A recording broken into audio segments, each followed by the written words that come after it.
বর্তমানে নিম ফুলের মধু এবং কোন গোপনে মন ভেসেছে ধারাবাহিকে কাজ করছেন মানসী সেনগুপ্ত।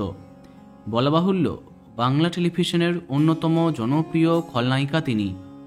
একাধিক ধারাবাহিকে নেগেটিভ চরিত্রে তাকে দেখেছে দর্শক। তিনি যে খুব শীঘ্রই দীর্ঘ বিরতি নিতে যাচ্ছেন সে কথা সবাই জানত, কেননা দ্বিতীয়বার সন্তান সম্ভবা মানসী। 2 বছর আগে দিদি নাম্বার 1-এর মঞ্চে জানিয়েছিলেন তার দাম্পত্যের সমস্যার কথা। হয়তো আলাদাও হয়ে গেছিলেন, তবে সম্ভবত তার স্বামী অভিজিতের সাথে আবার দূরত্ব মিটেছে। দ্বিতীয় সন্তানকে গর্ভে নিয়ে টানা শুটিং করছিলেন মানসী, আর এর মধ্যেই অঘটন। সামাজিক মাধ্যমে নিজের কঠিন অবস্থার কথা তিনি জানান।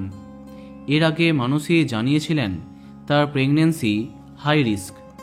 তার প্রথম সন্তান প্রিম্যাচিওর হয়েছিল, তাই খুব সাবধানেই কাজ করছিলেন। কিন্তু এর মাঝে তাকে দেখা গেল হসপিটালের বিছানাতে। তাতে চিন্তায় অনেক দর্শক।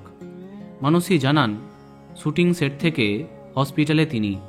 এটা প্রেগন্যান্সির একটা অংশ, তবে তার খুব টেনশন হচ্ছে। কিছুতেই ঘুম আসছে না, টেনশনে আরও টেনশন বাড়ছে। তাই অল ইজ ওয়েল বলে তিনি ছেড়ে দিচ্ছেন, তবে তিনি সঠিকভাবে জানাননি তার ঠিক কি হয়েছে। আমরা আশা করব সব যেন ঠিক থাকে। বন্ধুরা, ভিডিওটি এইটুকুই।